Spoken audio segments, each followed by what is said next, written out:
강점되게 하신 하나님이라고 말씀드렸습니다. 하나님은 우리의 약점을 오히려 강점이 되도록 만들어주신 하나님입니다. 히랍 신화에 나오는 이야기인데, 이 펠리우스 왕이라는 사람이 있었어요. 그가 테티스라는 바다의 여신과 결혼을 합니다. 그리고 펠리우스와 이 테티스 사이에 아들이 한 명 생기게 됩니다. 테티스는 욕심이 많은 어머니예요. 대부분의 어머니가 그렇잖아요. 아들이 잘 되길 바라잖아요. 테티스는 그의 아들이 강해지길 원했습니다. 무적이 되길 원했어요. 그래서 이 아들이 태어나자마자 스틱스 강에 이 아들의 몸을 담굽니다.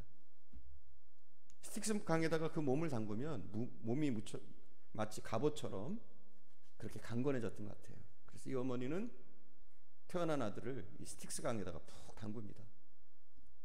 이 아들이 어떻게 됐을까요? 무적이 됩니다. 진짜 무적이 되어집니다. 그 누구도 어떻게 해볼 수 없는, 온 몸이 칼로 찔러도 칼이 안 들어가요, 이 몸 속에. 그러니 이 사람이 얼마나 싸움을 잘하겠어요. 전쟁에 나가면 승승장구를 합니다. 누구도 그를 죽일 수가 없어요. 천하무적입니다. 근데 이 아이들이 용감하게 트로이 전쟁에 참가를 하게 되는데, 이 트로이 전쟁에서 이 무적인 이 아들이 죽었어요. 왜 죽었을까요? 적군이 쏜 화살에 발 뒤꿈치를 맞은 거예요. 어머니가 스틱스 강에 이 아들의 몸을 담글 때 어떻게 담궜겠어요? 발 뒤꿈치를 들고, 발은 이렇게 잡아야 될 거 아니에요. 놓을 수가 없잖아요. 발을 들고 이 스틱스 강에다 넣은 거예요.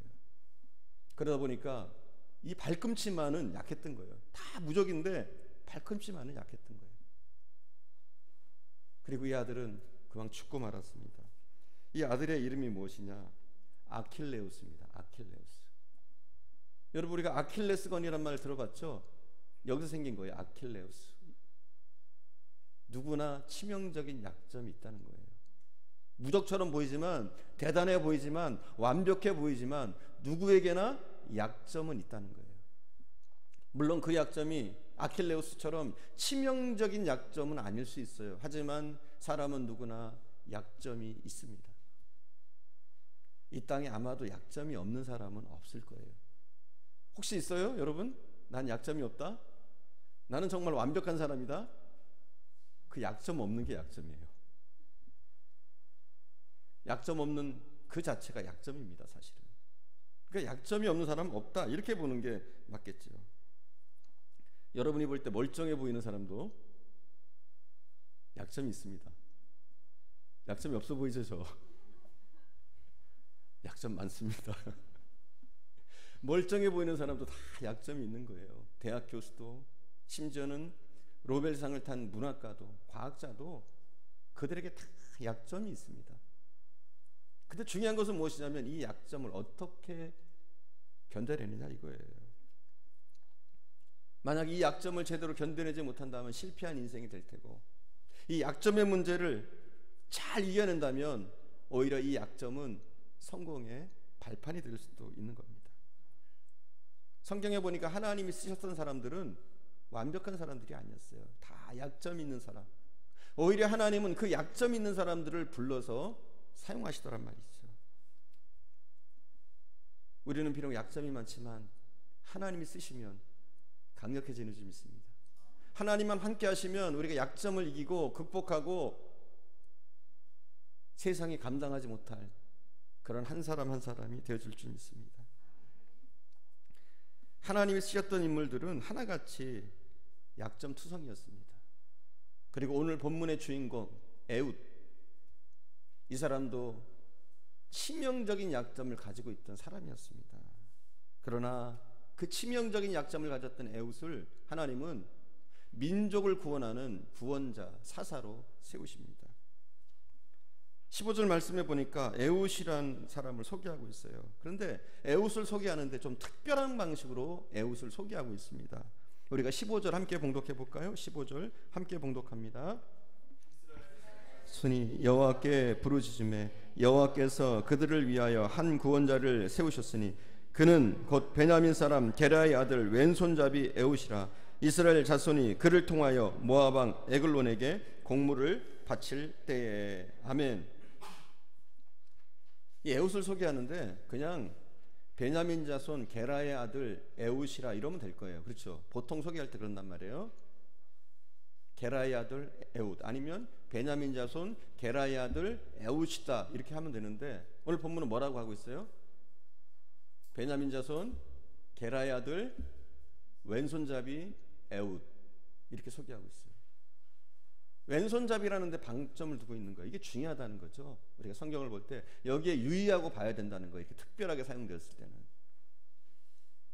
왜 하필 왼손잡이라고 했을까요? 굳이 안 써도 되는데, 오른손잡이인지 왼손잡이인지 쓸 필요가 없는데 왜 왼손잡이란 말을 썼을까요? 여기에 의미가 있는 거예요. 이것부터 우리가 풀어야 되는 거예요. 여기 왼손잡이라고 한 말은 그냥 왼손잡이다 이런 말이 아니에요. 원문적으로 보면 오른손에 장애가 있던 사람이다, 이렇게 볼 수 있어요. 그리고 학자들은 이 오른손의 장애에 대해서 그렇게 얘기합니다. 오른손이 말라 비틀어졌을 것이다. 그래서 에웃은 어쩔 수 없이 왼손을 쓸 수밖에 없는 그런 사람이었다, 이렇게 보는 거죠. 에웃은 쉽게 얘기해서 오른손에 장애가 있는 장애인이었어요. 그것이 태어날 때부터였는지 아니면 후천적인 것이었는지 그것은 우리가 알 길이 없어요. 그러나 분명한 것은 그가 오른손을 쓸 수 없는 장애인이었다, 이것이죠. 옛날 사람들, 특히 고대 히브리인들에게 오른손에 장애가 있다, 이건 정말 치명적인 약점이었어요. 우리가 대개 무슨 일을 할 때 여러분 오른손으로 합니까? 왼손으로 합니까? 오른손으로 다 하죠. 오른손을 히브리인들은 중요하게 여겼고 우리나라도 마찬가지예요. 오른손을 너무나도 중요하게 여겼어요. 그래서 제가 어렸을 때 우리 어머니 그런 말 하시더라고요. 제 막내 누나가 왼손잡이였는데 왼손을 썼는데 혼났어요, 자주. 왼손 쓰면 복 달아난다고. 옛날 어른들은 그랬던 것 같아요. 그래서 왼손잡이였는데 많이 혼나면서 우리 막내 누나가 자랐던 그런 기억이 있어요. 이스라엘에서도 비슷했던 것 같아요. 고대 히브리 거기서도. 심지어는 야곱이 12아들을 낳았는데 맨 마지막에 나왔던 막내 아들의 이름이 뭔 줄 아십니까? 네, 오늘 나와요. 베냐민. 이 베냐민의 뜻이 뭘까요? 베냐민의 뜻은 벤과 야민의 합성어거든요. 이 벤이란 뜻은 아들이란 뜻이에요. 누구누구의 아들, 벤. 그럼 야민은 뭘까요? 오른손이란 뜻이에요. 베냐민의 이름의 뜻이 뭐냐면 오른손의 아들이에요. 오른손의 아들. 참 성경은 아이러니하게 쓰여집니다. 베냐민 자손이에요. 베냐민의 자랑거리는 뭐냐?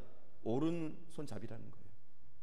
베냐민 사람들은 오른손을 유달리 잘 쓰는 사람이었어요. 그리고 그 오른손 잘 쓰는 것을 자랑으로 여기던 그 족속이 누구냐? 베냐민 족속이었어요. 그런데 참 아이러니하게 그 베냐민 족속, 오른손을 잘 쓰는 그 족속에 누가 태어나느냐? 오른손을 쓰지 못하는 에웃이 태어납니다. 얼마나 이 인생이 불행하겠어요? 한번 생각해봐요. 이 아이가 선천적으로 오른손을 못 쓰는 아이로 한번 태어났다고 생각해봅시다. 가정해봅시다. 그렇게 부모가 어땠을까? 심정이. 야, 너 어떻게 살아갈래? 이 몸을 가지고 넌 어떻게 살아갈래? 부모들의 걱정거리가 에웃이었을 거예요. 그리고 그의 어린 시절 한번 생각해봐요. 나면서 얼마나 놀림받았을 거예요. 옛날에는 그랬거든요. 누군가 장애가 있고 뭔가 부족한 게 있으면 많이 놀리고 그랬잖아요. 요즘도 물론 왕따들이 있어요. 그런 것처럼 뭔가 부족하면, 모자르면 많은 놀림을 받습니다. 아마 에웃은 인생이 그랬을 거예요. 많이 놀림받고 또 고통스러워하고 그러면서 민감한 사춘기를 아마 보냈을 거예요. 그리고 보는 사람들마다 에웃을 보면서 혀를 찼을 거예요. 야, 베냐민 자손인데 쟤는 뭐냐 도대체? 쟤 어떻게 살아갈래? 아마 주변 사람들이 때로는 애처로운 눈으로, 때로는 무시하는 눈으로 이 에웃을 바라봤을 거예요. 에웃의 인생은 아마 그랬을 겁니다. 그렇게 힘들고 어렵고 좌절하고 고통스러운 인생이 아마도 계속되었을지 모르겠습니다. 그러나 중요한 것은 하나님이 에웃을 사용하셨다는 거예요. 에웃에게 고통이 컸을 겁니다. 하지만 에웃의 그 큰 약점, 치명적인 약점도 하나님이 들어쓰시기만 하면 오히려 약점이 강점이 되어지는 줄 믿습니다. 우리가 이걸 믿는 거예요. 우리에게 아무리 약점이 있어도, 우리에게 치명적인 약점이 있다고 할지라도 하나님은 오히려 그 치명적인 약점 때문에 나를 더 쓰실 수 있다. 그것이 오늘 본문이 우리에게 주는 교훈입니다. 우리가 약점이 있어도 하나님이 나를 쓰시겠다고 하시면 오히려 그 약점이 성공의 발판이 되어집니다. 성공의 조건이 되어집니다. 오히려 약점이 강점되게 하시는 그 하나님의 손에 여러분이 붙들리시길 바랍니다. 15절의 말씀에 보니까 하나님이 이스라엘을 구원할 구원자를 세우시는데, 그 구원자가 누굽니까? 다른 사람이 아니라 왼손잡이 에훗. 이스라엘에 수많은 사람이 있고 베냐민에게도 베냐민족 속에도 수많은 유능한 사람들이 있습니다. 오른손을 잘 쓰고 건강한 수많은 사람들이 있는데 하나님은 그 사람들을 쓰시지 않으시고 하필이면 베냐민 족속 가운데서도 가장 약하게 보이는 에훗을 들어서 이스라엘을 구원하는 그 위대한 일을 하게 하시는 줄 믿습니다. 그 당시 이스라엘 백성은 18년 동안 에글론 왕에게 짓밟혀 있었어요. 모압 왕 에글론에게 학대를 받고 있었습니다. 이스라엘 백성들이 하나님 앞에 부르짖습니다. 우리를 구해주세요, 우리를 용서해주세요 부르짖으니까 하나님은 그들을 구원하시려고 구원자를 세우셨는데 그 사람의 이름이 에훗.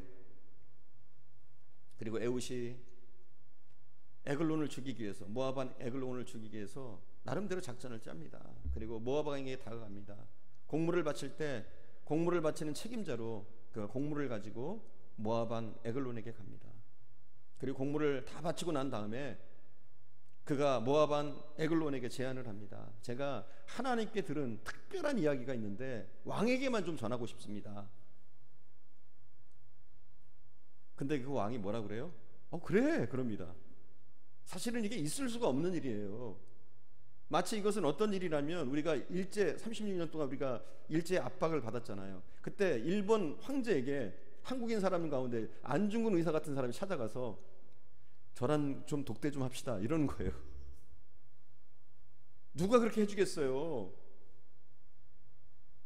누가 그런 일들을 허락하겠어요? 근데 참 신기한 일은 에훗이 가가지고 저랑 독대 좀 합시다 그랬더니 뭐라 그래요?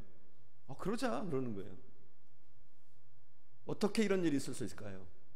이게 하나님의 역사심이에요. 사람들이 볼 때 에훗은 별 볼 일 없어 보입니다. 그렇죠? 오른손에 장애가 있어요.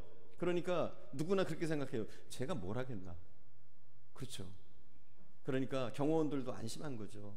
에훗이 가진 그 신체적인 특징 때문에 다 안심한 거예요. 왕도 어때요? 경계를 늦춘 거죠. 제가 설마 나를 암살하겠는가? 저런 자식이 뭐 이러면서 우습게 여겼을 거예요. 그런 허물어진 경계의 틈을 뚫고서 에훗은 모압 왕 에글론을 암살합니다. 그리고 이스라엘 백성을 압제해서 벗어나게 하는 하나님이 쓰시는 구원자가 되어집니다. 하나님은 베냐민 지파의 수많은 오른손잡이, 수많은 뛰어난 사람, 그들을 쓰시지 않으시고 정말 연약해 보이고 아무것도 할 수 없게 보이는 그 베냐민 지파, 그 지파에서 왼손잡이, 정확히 얘기하면 왼손에 장애가 있었던 에훗을, 오른손에 장애가 있었던 에훗을 사용을 합니다. 아마 에훗은 자신의 오른손의 장애가 큰 약점이었을 거예요. 그리고 그것 때문에 주눅든 인생, 염려하는 인생, 고통스러운 인생을 살았을 거예요. 그러나 어느 날 하나님이 그를 쓰시니까 그 크나큰 약점이 오히려 장점이 되어지고, 그 크나큰 약점이 그밖에 할 수 없는 놀라운 일을 해내게 되는 것을 오늘 본문을 통해서 보게 됩니다. 어떻게 하면 우리의 약점이 강점이 되어질까요? 대답은 참 쉽습니다. 하나님께 붙들리면 돼요. 하나님이 나를 쓰시면 되는 거예요. 그러면 우리의 약점이 오히려 강점으로 변화되어져서 나의 특징, 나의 특기가 되어져서 놀라운 일들을 해낼 수 있는 줄 믿습니다. 세상적으로 보면 애국 같은 사람들은 쓸모없는 인생처럼 보여져요. 그렇지만 중요한 것은 하나님이 그 사람과 함께하느냐, 함께하지 않느냐, 이것이 중요한 줄 믿습니다. 우리가 비록 약할지라도, 연약할지라도 하나님의 손에 붙들리기만 하면 우리는 강력한 하나님의 도구가 되어지는 줄 믿습니다. 이사야서 35장 3절에 보니까 이렇게 말하고 있어요. 너의 약한 손을 강하게 하여 주며 떨리는 무릎을 굳게 하여 주리라. 겁내는 자에게 굳세게 하라. 두려워 말라. 보라, 너희 하나님이 너희 원수를 보복하여 주시리라. 너희를 구하시리라. 하나님이 우리와 함께 하시면 우리는 강력한 하나님의 군사가 되어집니다. 저와 여러분 누구나 약점이 있습니다. 어떤 분은 배우지 못한 것, 그것이 약점이라고 생각하는 분들이 있어요. 또 어떤 분들은 가난한 것, 가난을 약점으로 생각하는 분들이 있어요. 또 어떤 분은 그래요. 배우기도 많이 배웠어요. 그리고 물질도 있어요. 그럼에도 불구하고 건강이 약점인 분들이 있습니다. 어떤 분들은 키가 작은 것, 그게 약점인 분들도 있어요. 또 어떤 사람들은 얼굴이, 어떤 사람들은 집안이, 어떤 사람들은 자기 환경이 약점이라고 생각하는 사람들이 있습니다. 그러나 분명한 사실은 하나님은 약한 사람들을 들어 사용하시기를 즐겨하신다는 사실이에요. 고린도전서 1장 27절에 보니까 이렇게 나옵니다. 약한 자를 들어서 강한 자를 부끄럽게 하시고 미련한 자를 택하셔서 지혜로운 자를 부끄럽게 하신다. 이렇게 말씀하고 있습니다. 저와 여러분이 약한 것 때문에 때로는 낙심되고 실망거리가 될지 몰라도 하나님께 의지하면 오히려 그 약한 것 때문에 그 약한 것이 강한 것이 되어지고 실패가 변하여 오히려 성공의 발판이 되어지는 줄 믿습니다. 사도 바울을 보세요. 그를 보면 굉장히 완벽한 사람처럼 느껴져요. 그는 출신이 다소 출신이에요. 유대인 길리기아 다소 출신. 그리고 일찍이 부모를 따라서 로마에서 살거나 아주 부유층으로 살았던 것 같아요. 그러다 보니까 그는 로마 시민권까지 있었어요. 그리고 그의 학문은 가마리엘 문화에서 수학한, 지금으로 말하면 하버드 대학에서 수학한 사람이죠. 다 가졌어요. 물질도 명예도 출세의 길도 열려 있어요. 근데 바울에게 치명적인 약점이 있습니다. 어떤 약점이냐? 어떤 사람들은 눈병이었다고도 하고 간질이었다고도 하고, 그것 때문에 바울은 3번 하나님께 구했다고 그러잖아요. 하나님, 제 병을 낫게 해주십시오. 3번 부르짖었지만 하나님 뭐라고 하십니까? 내 은혜가 내게 족하도다. 오히려 네가 약한 데서 강하여짐이니라. 하나님 그렇게 말씀하시죠. 그리고 그 후에 바울의 고백이 뭡니까? 바울은 이렇게 이야기를 합니다. 바울은 하나님께 깨닫고 나서 나는 나의 약한 것을 자랑한다, 이렇게 얘기합니다. 저와 여러분이 오히려 약한 것을 자랑할 수 있는 사람이 되어지길 바랍니다. 오히려 약한 것 때문에 하나님께 더 다가가고, 약한 것 때문에 하나님을 더 의지하고, 약한 것 때문에 하나님 앞에 무릎을 꿇고, 그런 인생이 되어지기를 바랍니다. 오히려 약점을 자랑하는 인생을, 그런 믿음의 인생을 사시기를 바랍니다.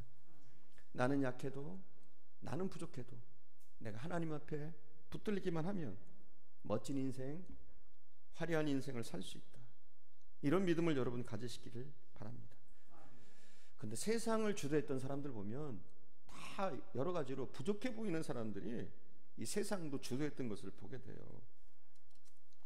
대부분 성공한 사람들은 보면 약점을 가지고 태어나는데 그 약점을 딛고 일어선 사람들, 그런 사람들이 다 대단한 사람들이 되어지더라고요. 특별히 세계를 호령했던 사람들, 그들을 보면 키 작은 사람들이 많아요. 혹시 나는 작다고 생각하는 분들 있습니까? 용기를 가지시기 바랍니다. 18세기 유럽을 정복했던 나폴레옹은 잘 알잖아요. 키가 작았어요. 키가 167이라고 그러는데 정확하게는 167이 아니었다고 그래요. 한 157쯤 됐을 거라고 그래요. 키높이를 신었던 것 같아요 그때. 또 스탈린, 소련의 독재자 스탈린은 165cm였습니다. 그리고 중국을 휘어잡았던 등소평은 150cm였어요. 그리고 우리 한국의 대통령 가운데 유명한 박정희 대통령은 165cm였다고 그래요.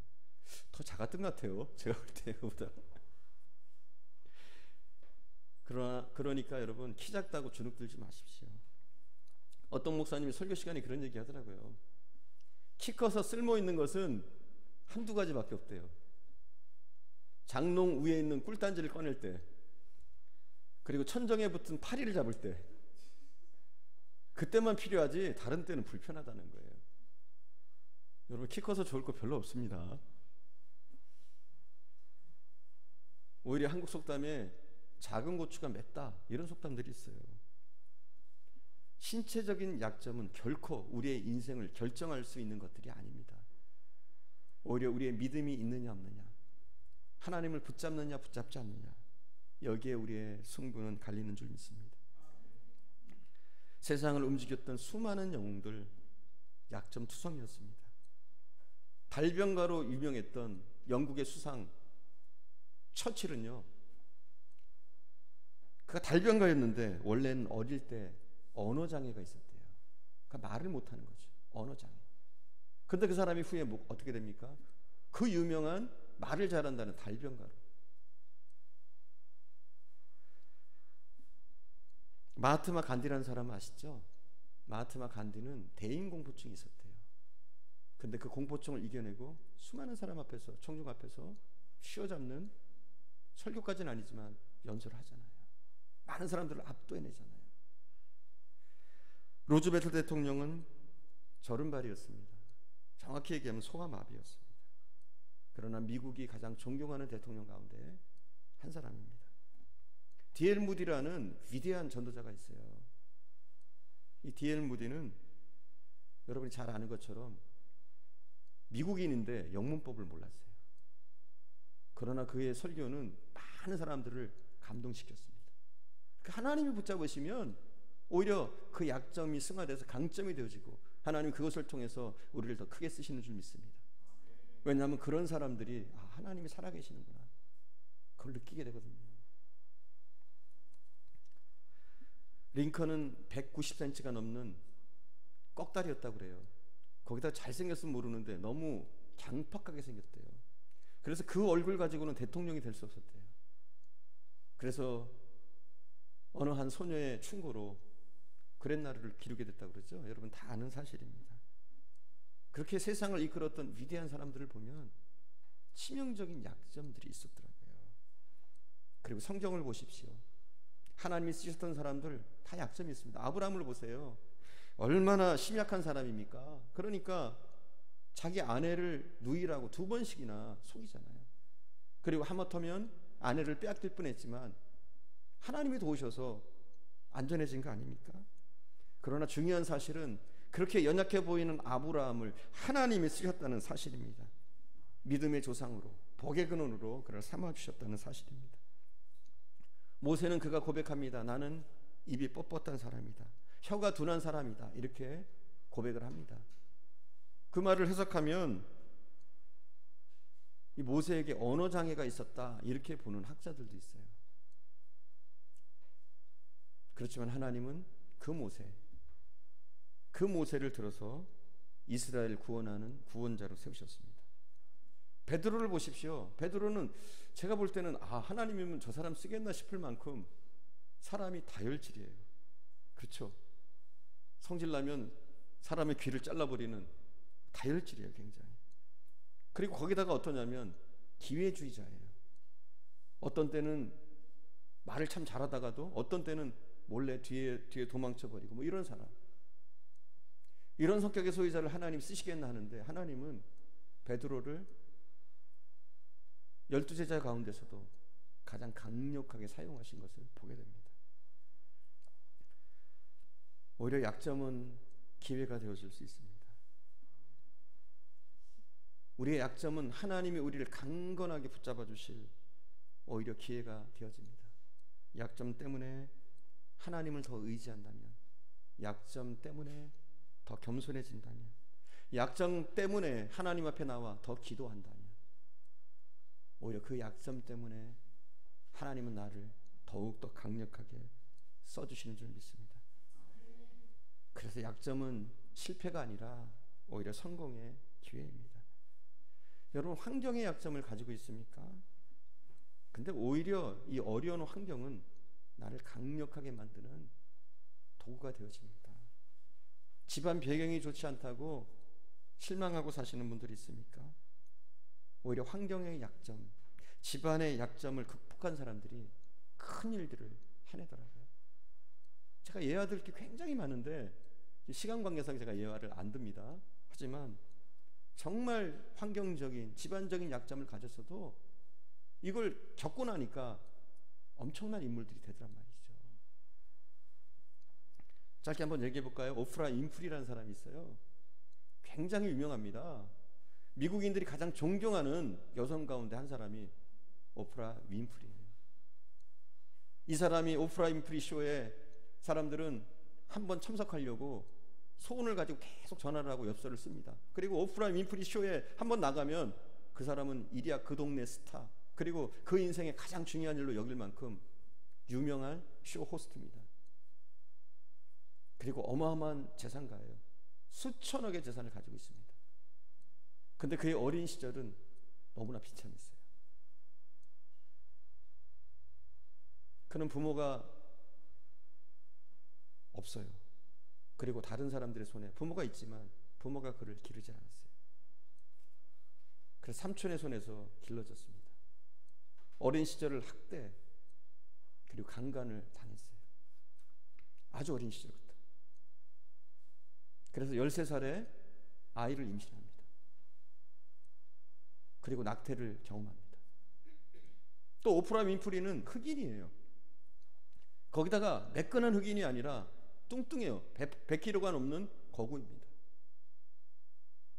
그리고 학대받으면 자라고, 그런 불행한 과거가 있고, 아마도 이런 사람은 도저히 성공할 수 없는 그런 사람이에요. 그런데 미국인들은 이 오프라 윈프리를 존경합니다. 그리고 아무리 인생에 실망을 하고 낙심을 하고 자살을 시도하려고 했던 사람도 오프라 윈프리에게 전화를 해서 그와 대화하고 나면 자살 충동이 사라진다 그래요. 왜냐하면 오프라 윈프리가 그러거든요. 나도 경험해 봤어요. 나도 그거보다 더한 일들도 겪어봤어요. 이 한마디면 사람들이 위로가 되는 거예요. 오프라 윈프리가 신앙이 좀 크리스천이에요. 그러니까 그가 그 어려움, 그 고통의 과정들을 겪으면서 오히려 더 나빠질 수도 있었는데, 하나님 안에서 그 모든 약점들이, 그 모든 고통들이 승화되니까 하나님이 강력하게 쓰시는 한 사람이 되어지는 거예요. 그래서 그의 말을 들으면, 그의 카운셀링을 받으면 받은 사람들이 변화되고 달라지고 위로받고 회복되는 역사들이 일어나는 거죠. 여러분에게 약함이 있습니까? 환경적인 어려움들이 있습니까? 그것은 여러분이 좌절하라고 하나님 주신 게 아니에요. 그것을 통해서 오히려 더 강력해지고 하나님이 쓰시는 도구가 되어지라고 하나님이 허락하신 것인 줄 믿습니다. 오늘 말씀을 맺겠습니다. 모든 사람에게는 다 약점이 있습니다. 그러나 그 약점을 인정하고 하나님께 매달릴 때 우리는 부족하고 약하지만 강하신 하나님이 우리를 들어 사용해 주실 줄 믿습니다. 오히려 우리의 약점이 복되게 하시고, 오히려 우리의 약점 때문에 그 누구도 할 수 없는 일, 나밖에 할 수 없는 일, 나를 사용해주면 되는 그런 일들로 우리를 이끌어 주시는 줄 믿습니다. 에웃은 왼손잡이였습니다. 장애인이었습니다. 그러나 나라를 구하는 위대한 인생으로 하나님이 쓰십니다. 여러분, 부족하다고 낙심하고 계십니까? 약점이 많다고 주저앉아 계십니까? 전혀 그럴 필요 없습니다. 오히려 나는 무능하다, 약하다 깨달아질 때 더욱더 겸손하게 하나님 앞에 서십시오. 하나님의 손을 붙잡으십시오. 그러면 하나님이 여러분을 강력하게 세우실 줄 믿습니다. 이사야서 40장 29절에 보니까 피곤한 자에게는 능력을 주시며 무능한 자에게는 힘을 더하신다, 이렇게 나옵니다. 우리가 하나님을 붙잡을 때 그래요. 우리의 피곤함을 하나님이 이길 수 있는 능력을 주시고 우리의 무능함을 극복할 수 있는 힘을 우리 하나님이 주시는 줄 믿습니다. 나는 부족하고 연약해도 하나님의 손에 붙잡히기를 여러분 소원하시기를 바랍니다. 간혹 그런 분들이 있어요. 경험이 없다고 봉사를 안 하고, 가난하다고 감사하지 않고, 부족하다고 섬기지 않으면 그건 잘못된 거예요. 부족하지만, 연약하지만 오히려 부족할수록 섬겨보십시오. 약할수록 더 기도해 보십시오. 그러하면 하나님이, 우리가 하나님을 의지하면 우리의 길을 여시며 우리를 축복하시며 우리를 애웃처럼 강력한 하나님의 도구로 사용해 주시는 줄 믿습니다. 기도하겠습니다. 우리 함께 찬양 부른 후에 기도하는 시간을 갖겠습니다.